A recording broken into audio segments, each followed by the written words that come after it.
Hello and welcome everyone to our second day of workshop for full stack development, which is organized by Rola Academy. कल हम लोगों ने देखा था कि HTML हम कैसे इम्प्लीमेंट कर सकते हैं अपने वेब पेजेस पर। आज हम उसी को ही कंटिन्यू करने वाले हैं। पहले हम HTML का थोड़ा सा रिकैप लेंगे कल के लिए कि हमने कल क्या क्या किया था, क्या क्या चीज़ें देखी थी, और फिर उसके बाद हम मूव कर जाएंगे CSS पर। थोड़ा सा CSS अप्लाई करके हम अपने HTML वेब पेज को CSS के थ्रू डिज़ाइन करेंगे और देखेंगे कि CSS प्रॉपर्टीज़ किस तरीके से लगाई जाती हैं, क्या क्या चीज़ें होती हैं CSS के अंदर। उसको आज हम ट्राई करने वाले हैं। Second day of our workshop for full stack development presented by Rola academy. Okay, so कल का अगर हम क्विक रिकैप देखें तो कल हमने देखा था कि कोई भी HTML पेज हम किस तरीके से स्टार्ट करते हैं, उसको डिज़ाइन, उसको डेवलप करना, उसमें कोड लिखना किस तरीके से होता है। तो हम सबसे बेसिक चीज़ जो HTML के बारे में थी कि हम इस लैंग्वेज के अंदर जो भी चीज़ें जो भी कोड लिखते हैं वो मार्कअप टैग्स के थ्रू लिखते हैं, जिससे कि हमें ये पता चलता है कि कौन सा रीजन हमारे पेज का कौन सा पार्ट रिप्रेजेंट कर रहा है। जैसे starting with doctype HTML tag जो कि हमारा HTML वर्जनिंग के लिए यूज होता है। इसके बाद HTML टैग्स जो कि हमारा स्टार्टिंग पॉइंट है हमारे HTML पेज के लिए। अब HTML के अंदर जितने भी टैग्स होते हैं, HTML के अंदर जितने भी टैग्स होते हैं वो पेयर्स में मौजूद होते हैं या फिर सिंगुलर भी होते हैं। ये भी चीज़ हमने कल ऑब्जर्व करी थी। बहुत सारे टैग्स हमने यूज़ कर देखे थे जो पेयर्स में मौजूद थे, बहुत से जो हम सिंगुलरली यूज़ कर सकते थे, बहुत से ऐसे थे जो जिनको इनलाइन क्लोजिंग की जाती है जिन टैग्स की। अलग अलग हमने टैग्स कल ऑब्जर्व किए थे। तो जैसे यहाँ पर हमने टैग्स की बात करी थी कि हेड टैग किस लिए यूज़ होता है, हमारी वेबसाइट इंफॉर्मेशन रिलेटेड जितनी भी चीज़ें होती हैं, हमारे स्टाइल्स, हमारे जावास्क्रिप्ट स्क्रिप्ट टैग, वो सब हेड के अंदर मौजूद होता है जब भी हमें लिखना होता है कोई भी चीज रिलेटेड टू दैट वेबसाइट। और बॉडी के अंदर जो भी हमें यूजर को व्यू पोर्ट पर दिखाना होता है वो हम बॉडी टैग्स के अंदर लिखते हैं वो सारी चीजें। तो इसलिए वो काम बॉडी टैग का होता है। ये सारी चीजें हमने कल ऑब्जर्व करी थी कि बॉडी के अंदर जाने वाला जितना भी कोड होता है वो सारा विजुअली रिप्रेजेंट होता है in user's browser on his viewport. हम और फिर हमने बाकी के टैग्स देखे थे जैसे paragraph tag. Paragraph tag use basically ये सारे टाइपोग्राफी टैग्स थे जिनके बारे में हमने बात करी थी कि पैराग्राफ, अगर हमें कोई पैराग्राफ देना है अपने HTML पेज के अंदर तो पैराग्राफ टैग का यूज किस तरीके से करते हैं। प्री फॉर्मेटेड टैग्स जो कि हमें हमारे फॉर्मेट को एज इट इज, हमारे फॉन्ट को जिस फॉन्ट में हमने उसे को एडिटर में लिखा है प्लस जितनी मार्जिन हमने एडिटर में ली है वो सारी की सारी प्रिजर्व करता है as it is. Division tag के बारे में हम पहले बाद में बात करते हैं। पहले टाइपोग्राफी टैग्स में अगर बात करें तो हेडिंग्स टैग की बात करी थी हमने, जो डिफरेंट हेडिंग्स हमारे पेज को प्रोवाइड कराती हैं। H1, H2, H3, H4 जो कि हम यहाँ पर देख सकते हैं, इनकी बात करी थी हमने। अगर मैं इनका आउटपुट दोबारा से जनरेट करा कर दिखाऊं आपको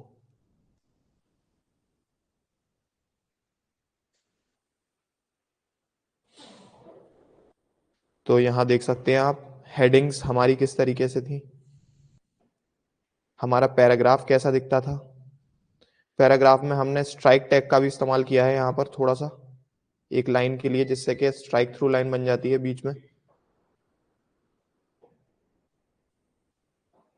तो यहाँ पर ये सारा टैग्स का यूज हम किस तरीके से करते थे, ओपन इनका कौन से टैग्स जो पेयर में यूज होते हैं वो कैसे ओपन और क्लोज किए जाते हैं, ये सब हमने देखा था।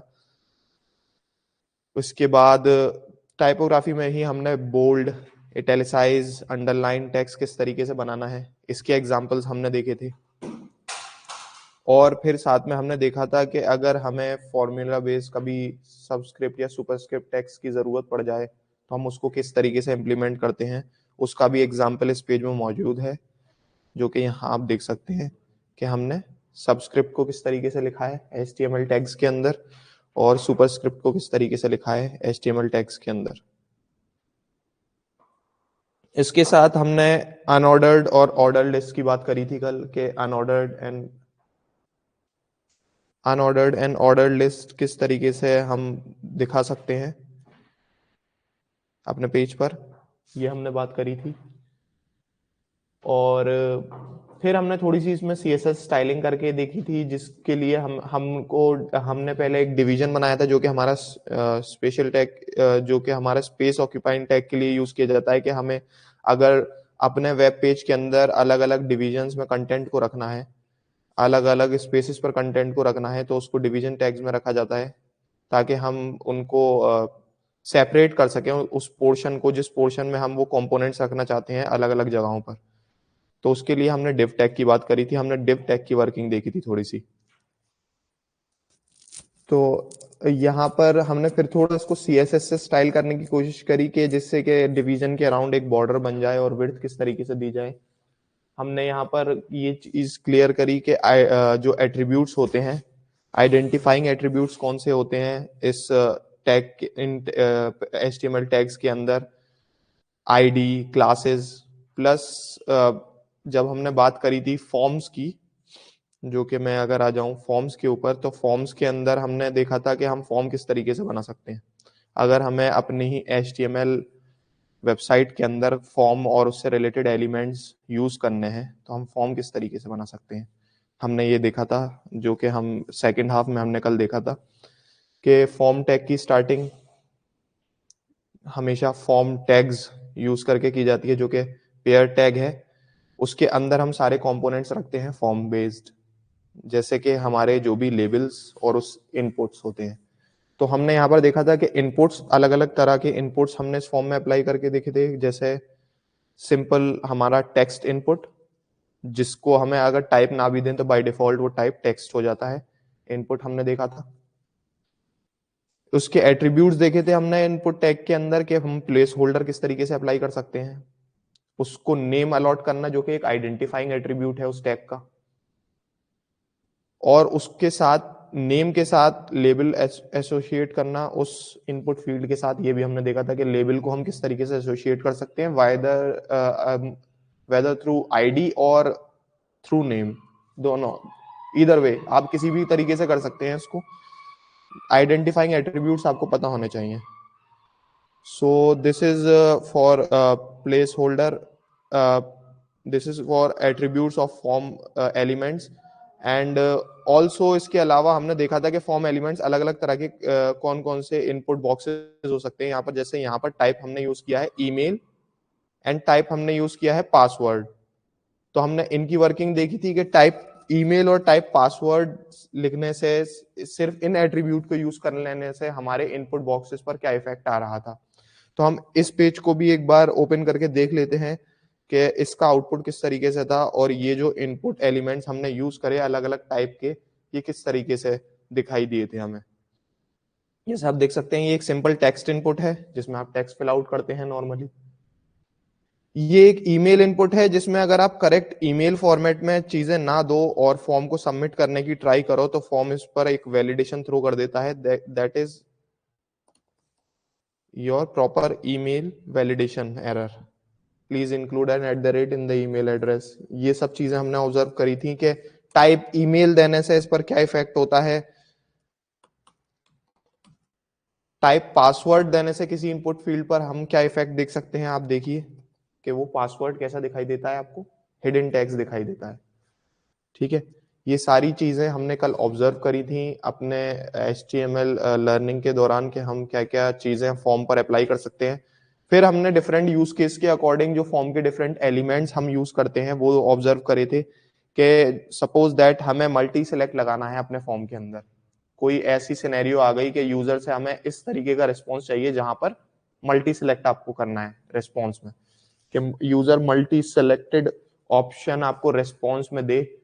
तो हम उसको किस तरीके से करते थे, वाया चेक बॉक्सेस, जो कि हमने चेक बॉक्सेस का एग्जांपल लिया for the submission of courses which user have to register in.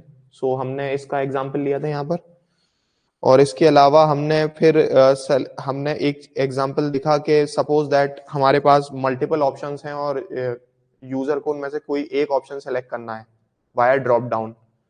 Drop downs हम बेसिकली कहाँ यूज करते हैं, जहां नंबर ऑफ ऑप्शंस बहुत ज्यादा हो सकते हैं और उसमें से कोई एक वैल्यू यूजर को सिलेक्ट करनी है, वहां पर हम ड्रॉप डाउन यूज कर सकते हैं, जो कि हमारा HTML के अंदर मौजूद होता है सेलेक्ट के फॉर्म में। सेलेक्ट भी एक पेयर टैग है, इसके अंदर के जितने भी ऑप्शंस हैं वो हमें ऑप्शन टैग के अंदर फर्दर इसके अंदर रखने पड़ते हैं, जिसमें हम इसको वैल्यू असाइन करते हैं और जो विजुअली रिप्रेजेंटिंग टेक्स्ट होता है वो वैल्यूज दिखाते हैं यहाँ पर। ठीक है, तो ये हमने कल ये सारी चीजें देखी थी। ड्रॉप डाउन्स के लिए हमने देखा था कि ड्रॉप डाउन्स किस तरीके से लगाते हैं। फिर फर्दर हमने देखा था कि टेक्स्ट एरिया, अगर हमें कोई कमेंट या रिव्यू सबमिट करना है अपने फॉर्म के लिए तो हम टेक्स्ट एरिया का यूज किस तरीके से करते हैं, जिसमें कि आप वेरियस नंबर ऑफ लाइंस यहाँ पर आप एंटर करके यूजर से फिल आउट करवा सकते हैं और अपने रिस्पॉन्स में कैप्चर कर सकते हैं। और हमने देखा था रेडियो बटन्स का यूजेस, कि अगर यूजर को कोई ऐसा ऑप्शन प्रोवाइड कराना है जिसमें उसका रिस्पॉन्स एक पर्टिकुलर ऑप्शन होना चाहिए, तो हम रेडियो बटन्स को किस तरीके से अप्लाई करते हैं। रेडियो बटन्स और टेक्स्ट एरिया के लिए हमने टैग्स देखे थे कि टेक्स्ट एरिया का टैग में हम रोज और कॉलम्स प्रोवाइड कराते हैं उनको, डिपेंडिंग अपॉन हमें कितना साइज और विड्थ दे, इसको विड्थ और हाइट कितनी देनी है, जितने में यूजर अपना रिस्पॉन्स एंटर कर सकता है। और इनपुट रेडियो टाइप के लिए हमने क्या देखा था कि रेडियो टाइप को हमें नेम सेम देना पड़ता है, तभी जाकर उसका रिस्पॉन्स क्या होता है, डिपेंड, एक दूसरे पर डिपेंड करता है कि अगर एक से वैल्यू हटेगी तो दूसरे पर वैल्यू एक्टिवेट हो जाएगी, जैसे कि हम यहाँ पर देख सकते थे। और अगर हम नेम सेम ना करें इन रेडियो बटन्स का तो क्या होगा कि दोनों ही वैल्यू सिलेक्ट हो जाती हैं। ठीक है, ये चीजें हमने देखी थी। फिर हमने देखा था कि टाइप फाइल, अगर हमें मान लीजिए इनपुट टाइप में कोई फाइल अपलोड करानी है अपने फॉर्म के साथ, जैसे कोई अपना CV या रेज्यूमे अपलोड कराना है फॉर्म के अंदर, या प्रोफाइल पिक्चर अपलोड करानी है, तो हम उसको किस तरीके से सिलेक्ट कर सकते हैं, वाया अपलोड फाइल ऑप्शन, जो कि आपका ब्राउजर के फाइल, जो आपका, आप इसको कहो कि फाइंडर अगर iOS में बात की जाए या फाइल एक्सप्लोरर अगर आप बात करें विंडोज की, वो ओपन कर देता है जिससे कि आप फाइल सिलेक्ट कर पाते हैं। तो ये सारी चीजें हमने कल देखी थी HTML के अंदर। HTML का यूज हमने एफिशिएंटली देखा था। थोड़े कन्वेंशन की बात हमने करी थी कि हम बॉडी टैग के अंदर डायरेक्टली हम किसी भी चीज को लिखना स्टार्ट नहीं करते, हम हमेशा क्या क्रिएट कर लिया करते हैं, डिविजन्स शुरू से ही।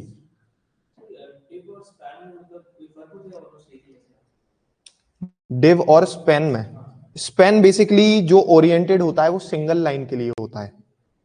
ठीक है, आप अगर कभी भी स्पैन के लिए कोई भी चीज यूज करेंगे तो आप ये मान के चलेंगे कि इस पर आने वाला इफेक्ट जो होगा वो सिंगल लाइन एलिमेंट के लिए यूज होगा, और बेसिकली ज्यादातर उसके अंदर टाइपोग्राफी कंपोनेंट्स यूज किए जाते हैं स्पैन के अंदर।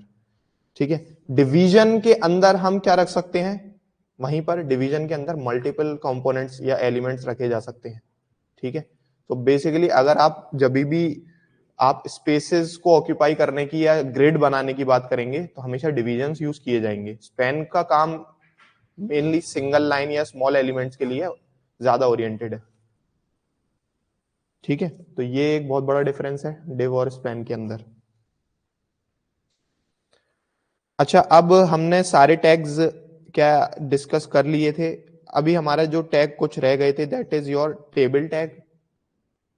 टेबल के बारे में हम थोड़ा सा डिस्कस कर लेते हैं कि टेबल टैग किस तरीके से यूज किया जाता है। अगर मैं बात करूं, एक सेपरेट मैं फाइल बना लेता हूं,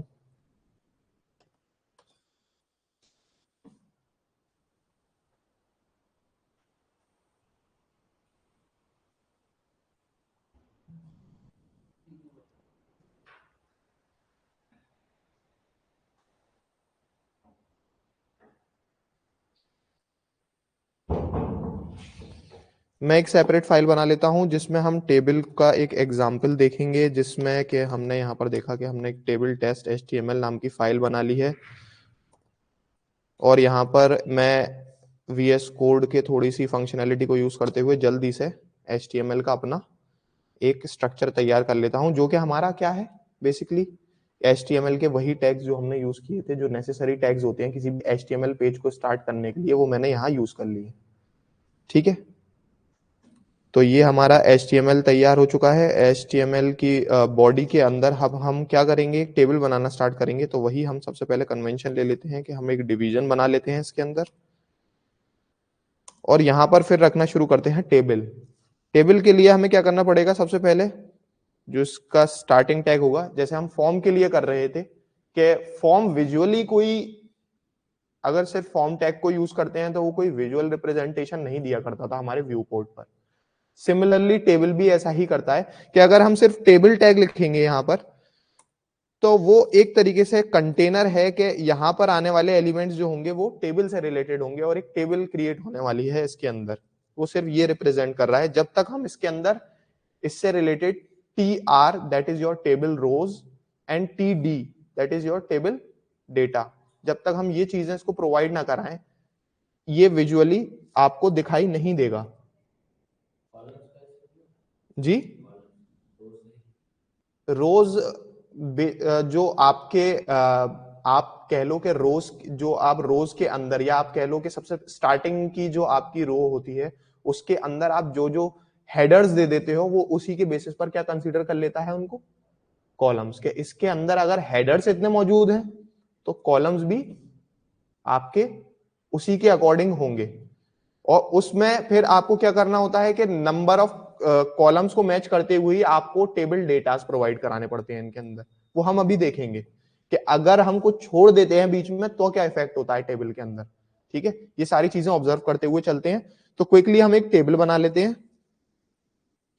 इस टेबल के अंदर अगर हम देखें तो सबसे पहला टैग जो हमें दिखाई देगा वो यहां पर होगा, सबसे पहले TR।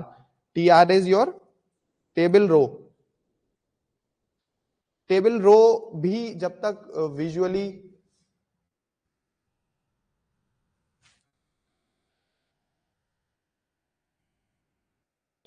टेबल रो भी विजुअली जब तक आपको नहीं दिखाई देगा, जब तक आप इसके अंदर फर्दर डेटा फिल आउट ना करें via TH। TH is for table headings. Table headings जो कि आपका क्या करेंगी, जो कि अभी आपने मेरे से क्वेश्चन पूछा कि हम इसके अंदर अगर कॉलम क्रिएट करना चाहें तो हम किसके थ्रू कर सकते हैं। तो टेबल हेडर्स के अंदर जब भी आप कोई भी चीज फिल आउट करेंगे तो वो क्या बना देगा, यहां पर अब एक कंप्लीट एक बॉक्स बना देगा जो कि आपके टेबल का हेडर डेटा मौजूद होता है, जिसके अंदर, जिसमें टेबल की हेडिंग्स जाती हैं, कॉलम की हेडिंग्स जाती हैं, वो बना देगा। अब मैं जहां जैसे यहां पर देखता हूं कि सीरियल नंबर,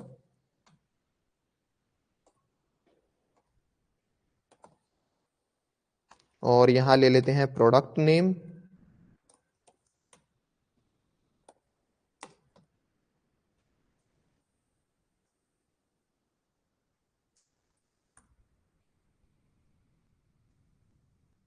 हम इसमें ले लेते हैं प्रोडक्ट नेम, और इसके साथ ले लेते हैं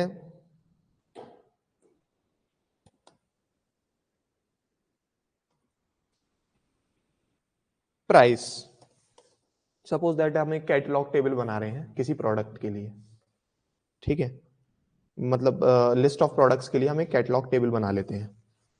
तो हमने यहां पर क्या किया, टेबल की ये सारी चीजें दिखी, ले ली हमने, और इसको सेव किया, और हम देखते हैं कि आउटपुट कितना हुआ सिर्फ इतना करने से। अभी हमने क्या किया, यहाँ पर टेबल के ओपनिंग क्लोजिंग टैग लगाए हैं, टेबल रोज लगाए हैं, टेबल हेडर्स लगाए हैं। तो अब उसके बेसिस पर हम देखते हैं कि आउटपुट क्या होता है हमारा। तो आप देख सकते हैं अभी एक छोटी सी टेबल दिखाई दी आपको ऊपर, जिसमें क्या है, सिर्फ हेडिंग्स दिखाई दे रही हैं, ना कोई बॉर्डर दिखाई दे रहा है, कुछ भी नहीं दिख रहा है अभी हमें इसके अंदर। ठीक है, तो अब इसको हम क्या कर सकते हैं, थोड़ी सी हमें यहां पर यूज करनी पड़ेगी CSS। हम यहां पर स्टाइल टैग लेंगे हेड के अंदर, ताकि हम इसके बॉर्डर को थोड़ा सा आउटलाइन कर पाए। हम उसके लिए क्या करेंगे कि स्टाइल टैग लेकर हम टेबल पर और टेबल हेडर्स पर और टेबल डेटास पर जो आने वाले हैं उन पर हम एक बॉर्डर लगा देंगे, क्लियर एंड ब्लैक। जैसे ब्लैक। ओके, टेबल पर हम थोड़ा एक इनलाइन स्टाइल ले लेते हैं और इसकी विड्थ हम थोड़ी बड़ी कर देते हैं ताकि दिख जाए हमको। हम इसको 60% ले लेते हैं, चलिए ठीक है। अब इसको रिफ्रेश करते हैं तो अब देखिए टेबल को आपको थोड़ी सी क्या दिखाई दे रहा है, ये थोड़ा सा बॉर्डर के साथ, और विजुअली अब आपको हेडिंग्स अलग से दिखाई देने लगी हैं, एक स्ट्रक्चर फॉर्म होने लगा है टेबल का इन बॉर्डर्स के लग जाने से। तो आप देख सकते हैं यहां पर देखिए क्या है, टेबल का एक बॉर्डर लगा हुआ है प्लस टेबल हेडर्स के लिए जो हमने लगाए बॉर्डर वो दिखाई दे रहे हैं आपको यहां पर, ठीक है। अब इसी के अंदर ही अब हमें डेटा फिल आउट करना है, तो उसके लिए हमें क्या करना पड़ेगा, हमें उसके लिए रोज बनानी पड़ेंगी और उसमें टीडीज देने पड़ेंगे। TDs will be your table data. तो अब हम यहां पर ही फर्दर इसको डिवाइड कर लेते हैं आगे और रोज में। सपोज दैट हमने 2 रो बना लिए,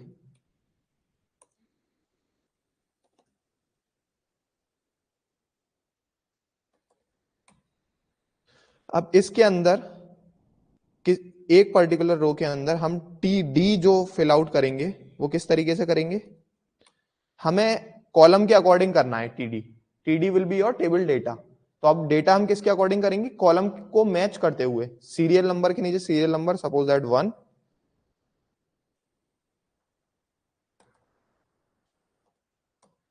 product name will be iPhone 14, okay, suppose that,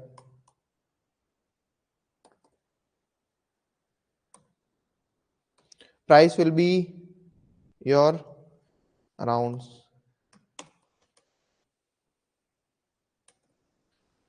okay. So अब हम देखते हैं कि हमने रो के अंदर जब ये डेटा फिल आउट करा तो इससे क्या इफेक्ट आया टेबल के ऊपर। तो देखिए रिस्पेक्टिव टेबल हेडर्स के नीचे रिस्पेक्टिव डेटा लग गया, लेकिन अगर जी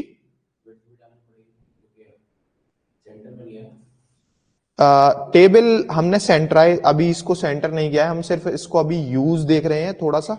हम जब सीएसएस की बात करेंगे तो अब इसको सेंटर में भी लेकर आएंगे, हम इसको ग्रिड में लेकर आएंगे, ठीक है। वो सारी चीजें देखते हैं जब सीएसएस पर आते हैं। अभी हम टेबल को अप्लाई कैसे करना है वो देख रहे हैं। अगर मान लीजिए मैं ये टेबल डेटा में से कोई चीज छोड़ देता हूं, सपोज दैट कि मैंने यहां पर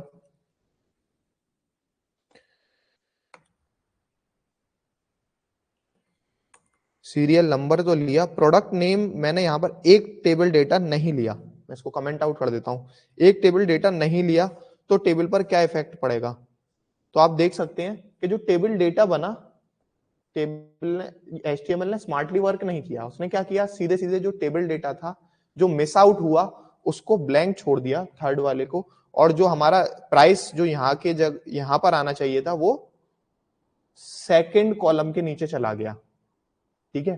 तो टेबल को हमें सिंक्रोन उसके अकॉर्डिंग, टेबल हेडर्स के में जितने हमने कॉलम्स लिए हैं उनके अकॉर्डिंग टीडीज प्रोवाइड कराना ये हमारी जिम्मेदारी है, ठीक है। इस चीज को हमें प्रिसाइजली मैप करना पड़ता है जब हम डेटा इंटीग्रेशंस करते हैं किसी एचटीएमएल कंपोनेंट के अंदर, और देखना पड़ता है कि हम सही आउटपुट जनरेट कर रहे हैं या नहीं कर रहे। जी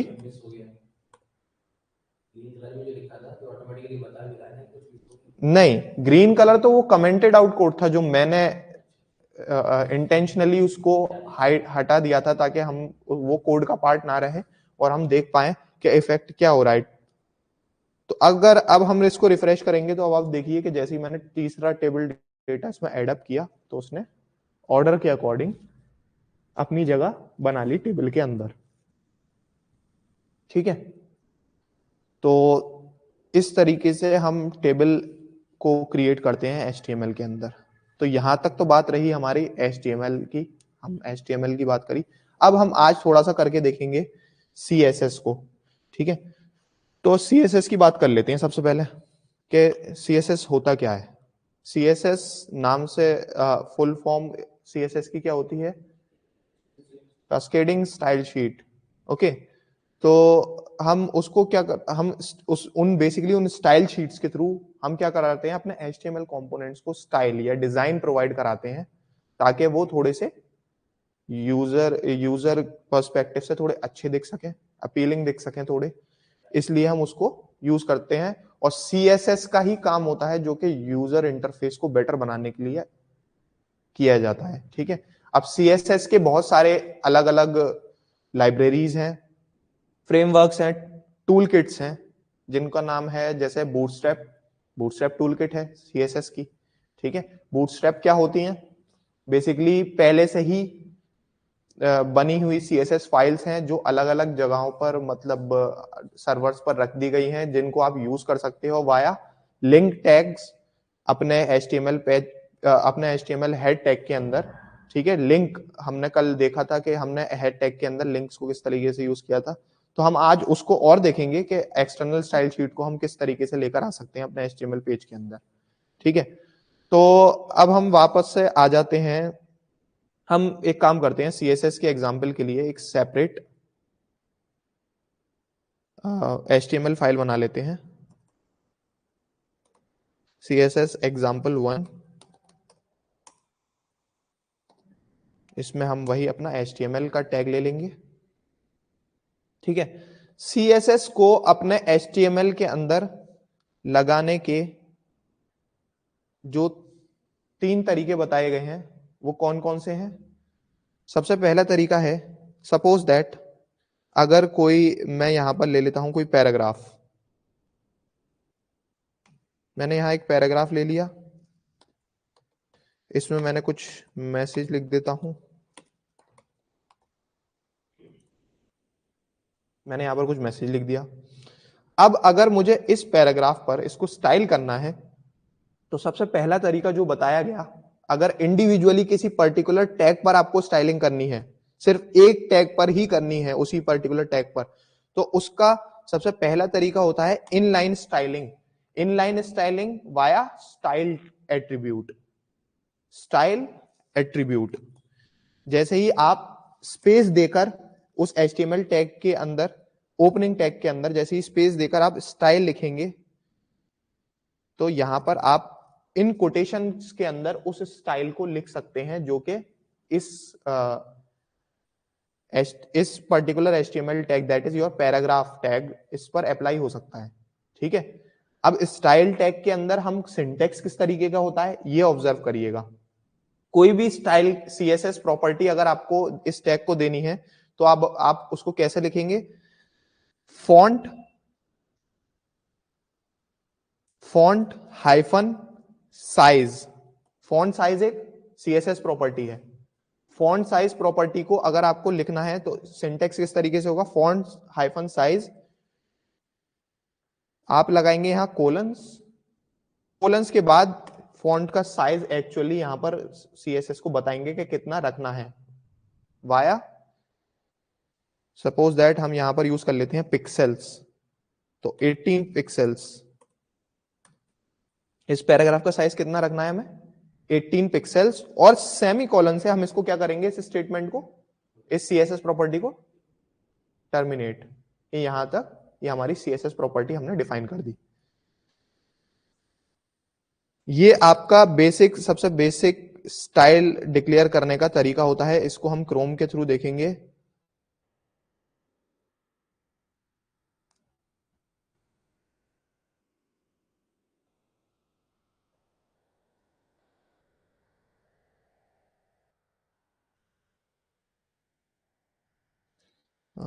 यहां पर कुछ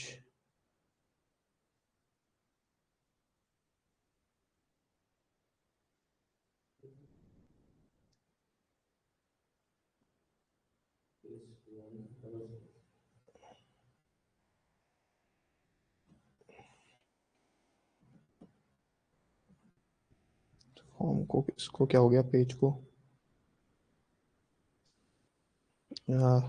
दोबारा ओपन कर लेता हूं।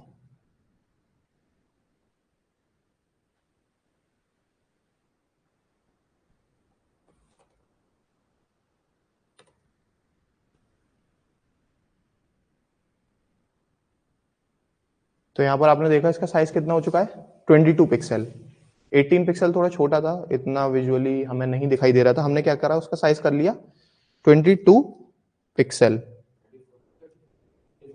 34 कर दिया है, 34 पिक्सल, ओके 34 पिक्सल। तो 34 पिक्सल ये आपका इसका पैराग्राफ का साइज हो गया, जो कि जनरली पैराग्राफ का डिफॉल्ट साइज नहीं है। ठीक है, हमने उसको इंटेंशनली सीएसएस के थ्रू स्टाइल किया, फॉन्ट साइज प्रॉपर्टी हमने इसको प्रोवाइड कराई इनलाइन, और इसका साइज कितना हो गया 34 पिक्सल। ठीक है, अब और प्रॉपर्टीज, ये तरीका कौन सा कहलाता है, ये कहलाता है इनलाइन स्टाइलिंग। ठीक है, इसको हम क्या कहते हैं, इनलाइन सीएसएस स्टाइलिंग। ये तो हो गया कि अगर पर्टिकुलर टैग पर हमें इनलाइन सिर्फ उसी टैग पर स्टाइल देना है तो इस तरीके से दे सकते हैं। ठीक है, दूसरा तरीका क्या होता है, इन पेज स्टाइलिंग। इन पेज स्टाइलिंग कैसे होता है, अगर मैं ये इनलाइन स्टाइल ना देकर हेड टैग के अंदर बनाता स्टाइल,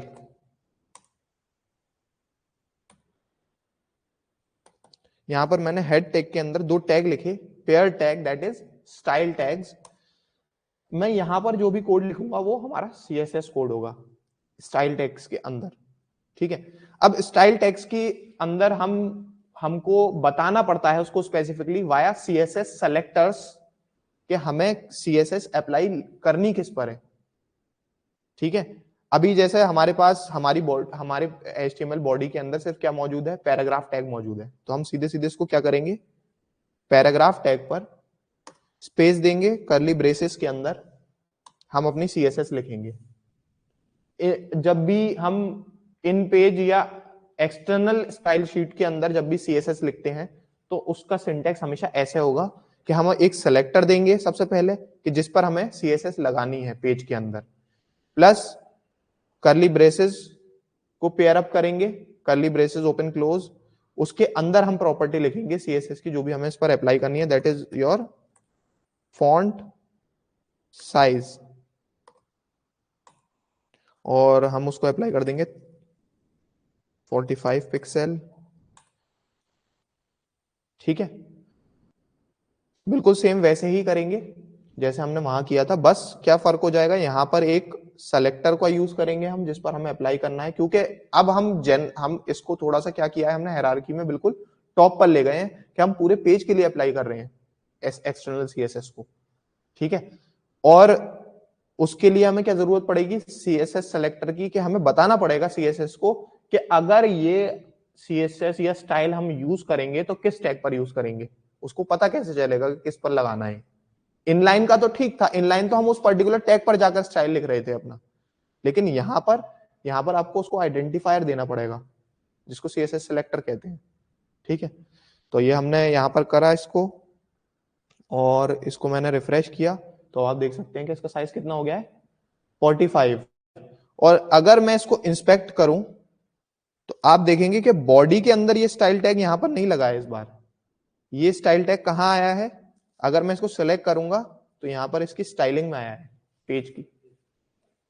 ठीक है, तो ये चीज ऑब्जर्व करें आप। तो ये हुआ कि हम इन पेज सीएसएस अगर लिखनी है तो किस तरीके से लिखेंगे, और वहीं अगर मैं बात कर लूं कि एक्सटर्नल स्टाइल शीट हम किस तरीके से देंगे, तो एक्सटर्नल स्टाइल शीट देने का तरीका क्या होता है, बता सकता है कोई? हाँ, हम एक सीएसएस सेपरेट फाइल बनाएंगे, सीएसएस example1 नाम से ही बना देता हूं ताकि हमें,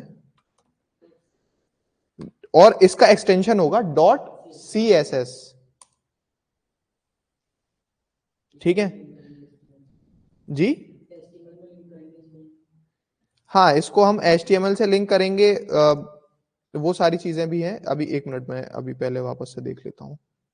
CSS example1 CSS, अब मैं यहां पर क्या करने जा रहा हूं कि वो जो मेरी CSS थी पैराग्राफ पर लगने वाली CSS, उसे यहां लिखूंगा मैं वाया CSS सेलेक्टर, वही पैराग्राफ, और इसका फॉन्ट साइज दिया मैंने वही मेरा 55 पिक्सल कर लेते हैं अब इस बार इसको। ठीक है, अब वापस से आ जाते हैं अपने CSS example1 पर और देखते हैं कि स्टाइल टैग के थ्रू ना करके अगर हम इसको लिंक के थ्रू करेंगे, एक्सटर्नल स्टाइल शीट को इस पेज पर लाने के लिए हमें क्या करना पड़ेगा, हेड टैग के अंदर लिंक टैग का यूज करना पड़ेगा। हमें कौन सा टैग यूज करना पड़ेगा, लिंक। लिंक टैग में हम हमें ये प्रॉपर्टी क्या होती है, रिलेवेंस स्टाइल शीट होगा आपका। ओके, रिलेशनशिप जो होगा आपका वो क्या होगा, स्टाइल शीट होगा। हमें स्टाइल शीट लेनी है और H ref will be your link, style sheet का लिंक। ठीक है, स्टाइल शीट हमारी सेम ही फोल्डर में मौजूद है, हमारे इसी फोल्डर में मौजूद है, तो हमें सिर्फ क्या देना पड़ेगा, इसका नाम, स्टाइल शीट का नाम दे देंगे हम CSS एग्जाम्पल। देखिए फॉरन VS कोड ने उसको रिकमेंड कर दिया CSS एग्जाम्पल। ठीक है, तो अब आप देखेंगे वापस से जाकर, अभी इसका साइज क्या हो गया 55 पिक्सल। अब CSS कहां से आई है इसकी, इस बार एक्सटर्नल स्टाइल शीट से। इस बार इसकी CSS हमने एक्सटर्नल स्टाइल शीट से ली है। अब लोगों को ये सवाल होता है कि सर हम लोग जो है क्या कहते हैं CSS तो इनलाइन भी लिख पा रहे थे, इन पेज की जरूरत क्यों पड़ी, इन पेज भी लिख पा रहे थे तो फिर एक्सटर्नल स्टाइल शीट की जरूरत क्यों पड़ गई, ऐसी क्या जरूरत आ पड़ी थी कि हमें ये तीनों कन्वेंशन अलग अलग करने पड़े। तो इसका सीधा जवाब है रीयूजेबिलिटी के लिए। आप सोचें इस बात को कि अगर आप इनलाइन CSS लिखेंगे तो आप एक पर्टिकुलर टैग पर लिख सकते हैं, वही CSS अगर आपको दोबारा किसी दूसरे टैग पर लगानी है, दोबारा आप उसको कोड करोगे इनलाइन में। ठीक है, तो वो CSS कहां यूज की जाती है इनलाइन के, जब कोई ऐसा HTML एलिमेंट है जिसको वो एक ही बार आ रहा है पूरे पेज में और बस उसको ही हमें स्टाइल देना है, तब तो हम इनलाइन लिख देते हैं। ठीक है, कोई दिक्कत नहीं, प्रॉब्लम सॉल्व। हमें नहीं देने की जरूरत है उसको इन पेज CSS के अंदर, हमें नहीं देने की जरूरत उसको एक्सटर्नल में। लेकिन सपोज दैट कि अगर मल्टीपल HTML एलिमेंट्स हैं जो एक तरीके की CSS यूज कर रहे हैं, फिर उसके लिए क्या सॉल्यूशन होगा। अगर मल्टीपल HTML एलिमेंट्स हैं हमारे पेज के अंदर जो एक तरीके की CSS यूज कर रहे हैं सिमिलर, तो क्या हम बार बार उनको इनलाइन कोड करेंगे जाकर, क्या वो एक अच्छा कन्वेंशन है, अच्छा तरीका है, नहीं। उसको हम एक आइडेंटिफायर देंगे, वाइदर ID और क्लास, और फिर उसको CSS सिलेक्टर के थ्रू हम CSS प्रोवाइड कराएंगे। ठीक है, वाया इन पेज CSS। ठीक है, इन अब जैसे पैराग्राफ को हमें इसी फॉन्ट साइज का रखना था, सारे पैराग्राफ को हमारे HTML पेज के अंदर, तो हम क्या इनलाइन लिखते सब पर, हर पैराग्राफ पर बार बार स्टाइल, नहीं ना। हम क्या करेंगे कि इन पेज CSS में एक बार पैराग्राफ को फॉन्ट दे दिया। अब ये हर पैराग्राफ, जो भी मैं पैराग्राफ लिखूंगा, देखिए हाँ, जो भी मैं पैराग्राफ इसमें लिखता जाऊंगा सबका वो सेम फॉन्ट साइज ले लेगा खुद ही, क्योंकि हमने एक जनरलाइज CSS दी हुई है सबको सेलेक्टर के थ्रू। ठीक है, हमें अलग अलग इनलाइन CSS लिखने की जरूरत नहीं है। अच्छा, तो फिर अब चलिए, तो ठीक है, इन पेज CSS ने हमारा ये काम भी सॉल्व कर दिया था। अब बात आती है एक्सटर्नल CSS की जरूरत क्यों पड़ गई। कोई इस सवाल का जवाब दे सकता है कि एक्सटर्नल CSS की जरूरत क्यों पड़ गई। हाँ, एक्सटर्नल CSS की अब थोड़ा इसको एक लेवल और ऊपर सोचिए। अभी आपके पास एक HTML पेज है, अब आपके पास मल्टीपल HTML पेजेस हो सकते हैं वेबसाइट के अंदर, जो कि होते हैं। आपके पास एक होम पेज है, आपके पास एक अबाउट अस पेज है, आपके पास एक लॉगिन पेज है, साइन अप पेज है, उसके अंदर एक कॉमन कंपोनेंट बना हुआ है, दैट इज योर हेडर या फुटर, एक कॉमन कंपोनेंट है। उन दोनों को आपको CSS देनी है, तो आप क्या बार बार उनके लिए इन पेज CSS लिखोगे हर बार जाकर, वो भी तो फिर क्या हुआ, एक बैड कन्वेंशन हुआ ना, कि आप क्या कर रहे हो हर पेज पर जाकर हेडर की दोबारा दोबारा CSS लिख रहे हो, वो भी दोबारा कोड लिखना हुआ। हमें रीयूजेबिलिटी लानी है, तो हम क्या करेंगे, जो हमारी हेडर की CSS है वो उसको एक एक्सटर्नल स्टाइल शीट में लेकर उसको वहां लिख देंगे, और उस एक्सटर्नल स्टाइल शीट को हर पेज पर लिंक के थ्रू रेफरेंस कर दिया करेंगे। खुद ब खुद जो भी हमारा हेडर होगा उसके अंदर वो CSS अप्लाई हो जाएगी। ठीक है, तो इस तरीके से इसलिए यूज पड़ा किसका, इनलाइन स्टाइलिंग का, देन इन पेज स्टाइलिंग का, एंड देन उसके बाद एक्सटर्नल स्टाइल शीट का। तो आपको अकॉर्डिंगली इस चीज को समझकर आपको उसके अकॉर्डिंग CSS लिखनी है हमेशा। ठीक है, अब CSS में हम कुछ प्रॉपर्टीज की बात कर लेते हैं कि CSS के अंदर क्या क्या चीजें होती हैं। सबसे पहले तो सेलेक्टर्स की बात करते हैं। मैं अभी के लिए क्या कर रहा हूं कि ये हम इन पेज CSS लिए लिखेंगे अभी, ठीक है। मैं इसको वापस से ये लिंक टैग जो है इसको कमेंट आउट कर देता हूं अभी के लिए। हम क्या करेंगे अभी इन पेज CSS लिखने वाले हैं, ठीक है। तो अब ये पैराग्राफ थे अलग अलग। अब मुझे इन्हीं पैराग्राफ पर क्या करना है कि एक पैराग्राफ को हमें कुछ पर्टिकुलर ये सिर्फ ये ही पैराग्राफ नहीं, मेरे पास और पैराग्राफ हो गए।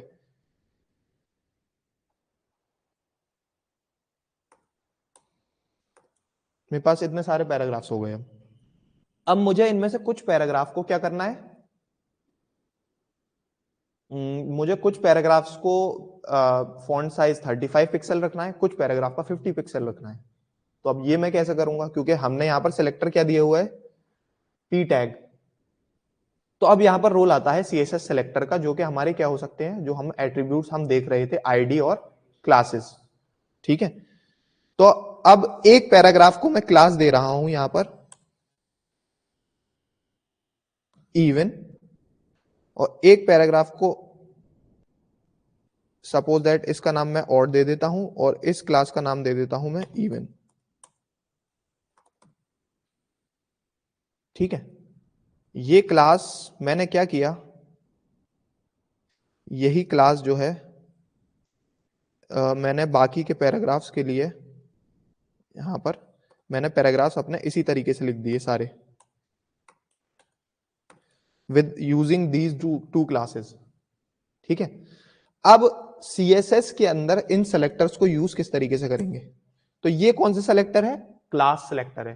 तो क्लास सेलेक्टर के लिए हम CSS में कैसे लिखते हैं सिंटैक्स, जब भी हमें क्लास सेलेक्टर के लिए CSS लिखनी है, एक पर्टिकुलर क्लास के लिए CSS लिखनी है ताकि उस क्लास के सारे एलिमेंट्स पर अप्लाई हो जाए वो, तो हमें क्या करना पड़ेगा, डॉट हम लगाएंगे, डॉट उस क्लास का नाम, that will be your odd, class का नाम क्या है, ऑड। ऑड के लिए हमने फॉन्ट साइज ले लिया 45 पिक्सल, ओके, ठीक है। एक हमने फिर दोबारा ली, कौन सी क्लास है दूसरी हमारी, इवन, उसके लिए हमने फॉन्ट साइज प्रॉपर्टी ले ली 60 पिक्सल, ठीक है। अब हम वापस से अपने HTML का आउटपुट देखेंगे कि इससे क्या इफेक्ट हुआ। तो आप देख सकते हैं कि जो ऑड क्लास वाले थे वो थोड़े स्मॉलर हैं साइज में, और जो इवन वाले हैं वो बड़े हैं साइज में। देखिए खुद ब खुद सारे के सारे उसी हिसाब से स्टाइल हो चुके हैं।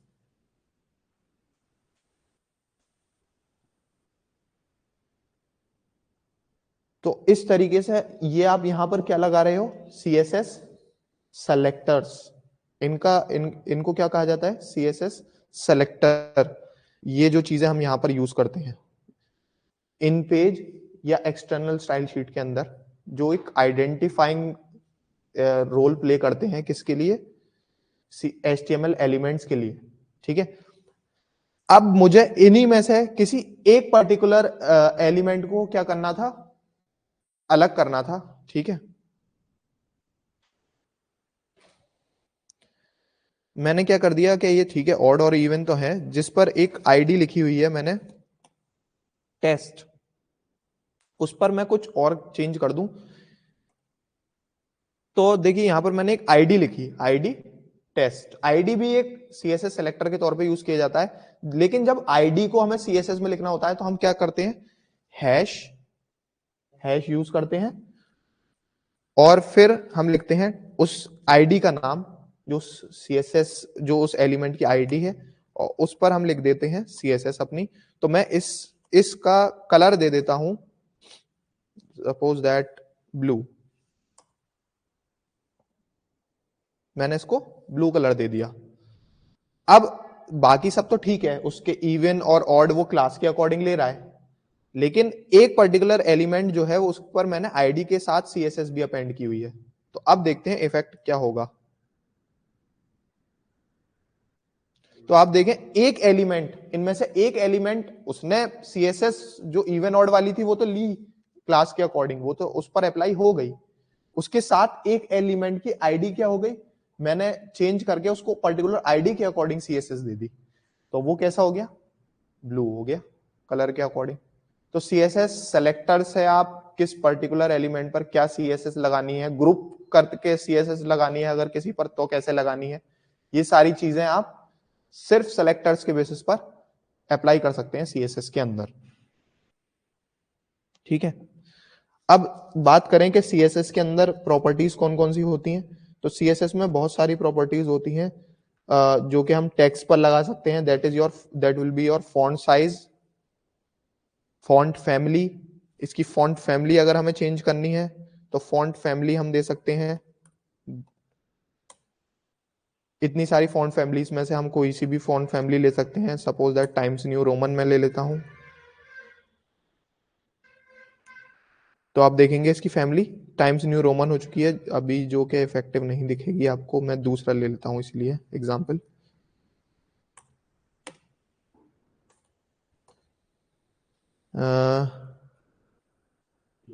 एरियल। तो आपको दिखाई दे रहा है कि इसका फॉन्ट फैमिली चेंज हो गई। हम टाइपोग्राफी की और प्रॉपर्टीज होती हैं फॉन्ट से रिलेटेड जो हम इस पर अप्लाई कर सकते हैं। ठीक है, लेकिन जो CSS के अंदर एक चीज जो सीखना जरूरी है वो है हमारा ग्रिड हम किस तरीके से बनाते हैं, यानी कि डिविजन्स पर लगने वाली CSS किस तरीके से काम करती है, वो ज्यादा जरूरी चीज है as compare to typography CSS properties. Typography पर लगने वाली CSS यही होती है, font size, font family, font weight. Font weight will be your कि कितना इसको बोल्ड करना है, कितना इसको लाइट करना है, ये फॉन्ट वेट हो जाएगा आपका। तो मेनली यही प्रॉपर्टीज होती हैं जो टाइपोग्राफी प्रॉपर्टीज होती हैं। जी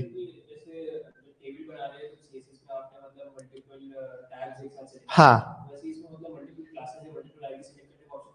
बिल्कुल बिल्कुल आप कर सकते हैं, बिल्कुल कर सकते हैं आप।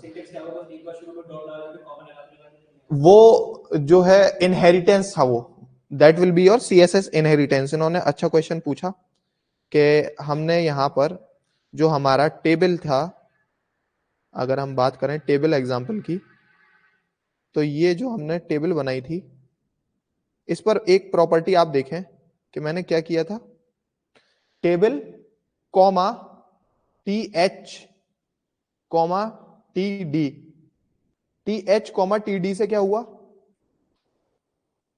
इन तीनों पर ये अप्लाई हो गई। किस पर, टेबल, TH और TD पर।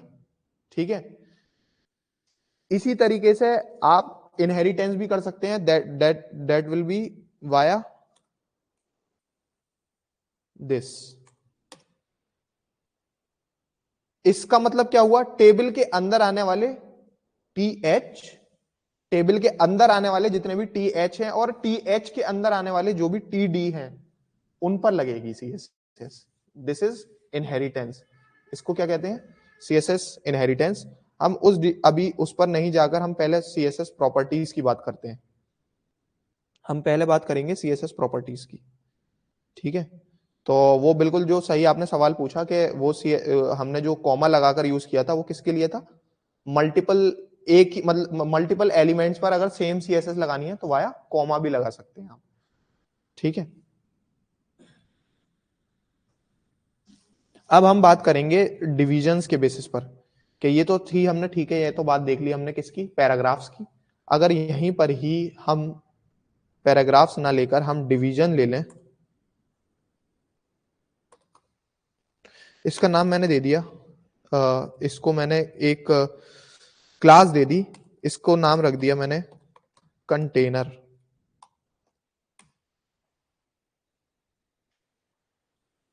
ठीक है, मैं ये CSS रिमूव कर देता हूं यहां से और मैं डॉट कंटेनर, कंटेनर को मैं क्या करता हूं, सबसे पहले बॉर्डर देता हूं,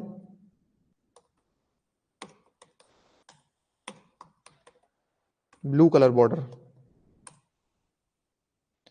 ठीक है, और इसके साथ हाइट देता हूं जो कि हमारी 100 VH। VH will be your view port height. View port height क्या होती है कि जितनी भी हमारी बॉडी का पूरा व्यू पोर्ट है उसको पूरे को ऑक्यूपाई करती हुई उसकी हाइट हो जाएगी। तो हम इसको देखते हैं कि इसका आउटपुट क्या आया। ये दिख रहा है आपको, एक डिवीजन बन गया जो कि हमारे पूरी पेज की हाइट को ऑक्यूपाई कर रहा है। दिख रहा है ना आपको, ब्लू कलर का डिवीजन। इसको मैं थोड़ा जूम इन कर दूं अगर, वैसे तो ये फुली जूम्ड इन है, ठीक है, तो ये आपको दिखाई दे रहा है। मैं इसका थोड़ा सा पिक्सल बढ़ा देता हूं ताकि ये थोड़ा आपको वाइड दिख सके, ठीक है। तो मैंने यहां पर प्रॉपर्टी कौन सी यूज करी है सीएसएस की, यहां पर एक प्रॉपर्टी यूज करी बॉर्डर। मैंने एक डिवीजन लिया, उसको क्लास दी कंटेनर, उस पर सेलेक्टर लगाया मैंने, सीएसएस सेलेक्टर के थ्रू मैंने उस पर सीएसएस लिखी बॉर्डर।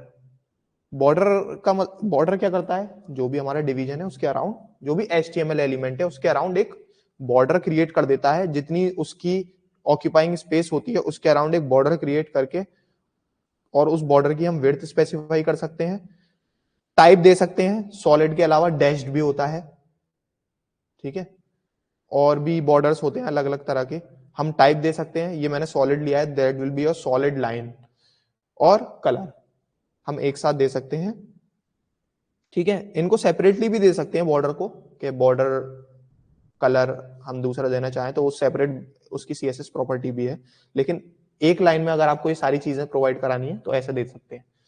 फिर हमने दिया हाइट प्रॉपर्टी। हाइट प्रॉपर्टी जो कि हमें अगर किसी डिवीजन को एक पर्टिकुलर हाइट प्रोवाइड करानी है वो हम दे सकते हैं, जो कि किस में हो सकती है, VH में हो सकती है, प्लस पिक्सल में दे सकते हैं हम इसको। सपोज दैट मैं 500 पिक्सल देता हूं अगर, तो 500 पिक्सल हाइट कितनी होगी, क्या मैं सेव नहीं किया,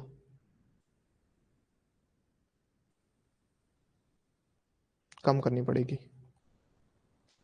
पेज पे कितने पिक्सल की हाइट रहती है मैक्सिमम? डिपेंड करता है अलग अलग स्क्रीन पर, और आपने उसका व्यू पोर्ट कितना ओपन किया हुआ है, ठीक है। आप ब्राउजर का व्यू पोर्ट चेंज भी तो कर सकते हो ना, आप मोबाइल साइज में देख सकते हो उसको। यहां से मैं जाकर इसको इंस्पेक्ट करूं और इसे स्मॉल कर दूं तो देखिए मोबाइल साइज में हो गया, mobile size iPhone 12 pro screen के बराबर हो गया। तो ये डिपेंड करता है कि आपकी स्क्रीन साइज क्या है अकॉर्डिंगली, ठीक है। तो हमें इसीलिए कॉन्सेप्ट आता है रेस्पॉन्सिव बनाने का वेब पेजेस को, जो कि क्या करते हैं कि अलग अलग स्क्रीन साइज के अकॉर्डिंग, व्यू पोर्ट परसेंटेज के अकॉर्डिंग हमारी सीएसएस क्या करती है, एलिमेंट्स को खुद ब खुद उसके स्क्रीन के अकॉर्डिंग लगा देती है, ठीक है। तो जैसे यहां पर देखा गया, अभी ये हम बात कर रहे थे हाइट की, तो मैंने अब 300 पिक्सल दी तो हाइट हमारी पिक्सल में चली गई। अब मैं वापस से व्यू पोर्ट कर देता हूं इसको, ताकि हमारा ये बन गया सबसे पहला कंटेनर टैग। अब हम इसके अंदर चीजें देखेंगे और कि हम इसमें क्या क्या चीजें लगा सकते हैं। तो मैं इसके अंदर एक और डिव ले लेता हूं, that will be your class parent. ये एक डिवीजन ले लिया, उसका नाम लिख दिया मैंने पेरेंट डिव, ठीक है। इस पेरेंट डिव के अंदर मुझे क्या करना है, कुछ मैं पैराग्राफ लिख देता हूं, हेडिंग लिख देता हूं। चलिए पहले मैंने एक हेडिंग ले ली,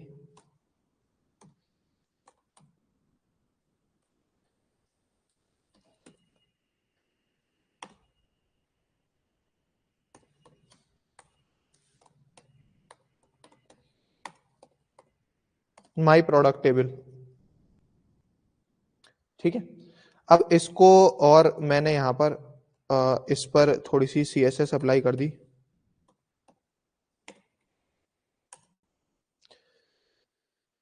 पेरेंट पर मैंने सीएसएस अप्लाई करी, इसको देखिए बॉर्डर लगा देता हूं मैं इस पर, ताकि आपको ये वाला डिवीजन अलग से दिखाई दे, ठीक है। मैं इसको थोड़ी सी बॉर्डर दे देता हूं ताकि ये डिवीजन आपको अलग से दिखता रहे। तो 2px का मैं इसको भी बॉर्डर दे देता हूं, उसका कलर सेपरेट दे देते हैं, ठीक है। और मैंने यहां पर एक प्रॉपर्टी लिखी पैडिंग। पैडिंग का काम क्या होता है, इस प्रॉपर्टी का काम क्या होता है पैडिंग का, कि किसी भी सीएसएस डिव के अंदर इंटरनली अगर उसको स्पेस देनी है, अपने मार्जिन्स के इंटरनली अगर उसको स्पेस देनी है, अंदर की साइड जो भी उसके एलिमेंट आएंगे अंदर की तरफ स्पेस देनी है, स्पेसिंग करनी है, तो उसके लिए हम क्या यूज करेंगे, पैडिंग। और डिवीजन के अराउंड स्पेसिंग करनी है, बाहर की साइड स्पेसिंग करनी है, तो हम यूज करेंगे मार्जिन्स। ठीक है, दो प्रॉपर्टीज कौन सी, पैडिंग और मार्जिन, बहुत इंपॉर्टेंट प्रॉपर्टीज हैं सीएसएस की, इनको जहन में रखिएगा कि क्योंकि अक्सर यूज होती हैं, ये हर चीज में यूज होती हैं।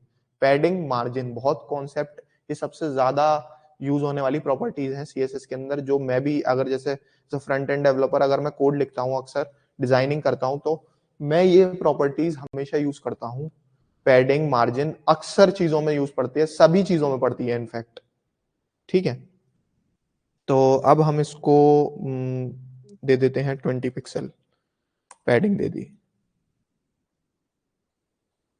अब देखते हैं हम आउटपुट क्या हुआ। तो आपको दिखाई दिया कि एक डिव बन गया है, देखिए ऊपर। ठीक है, एक डिव बन गया जिसके देखिए हेडिंग कहां दिखाई दी है, हेडिंग बीच में है। अगर मैं ये पैडिंग हटा देता, इस पर ये पैडिंग नहीं लगाता, तो आपके अकॉर्डिंग ये कहां से शुरू होना चाहिए था, टॉप लेफ्ट। कहां से शुरू होता, टॉप लेफ्ट से।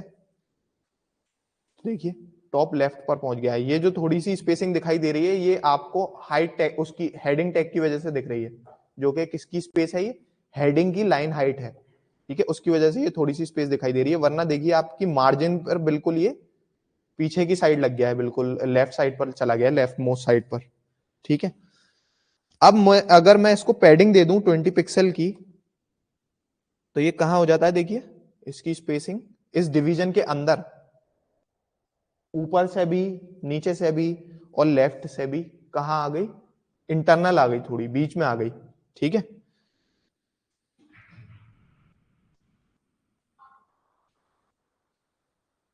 अब चलें, मैं इस पेरेंट एलिमेंट को विड्थ देता हूं 50%।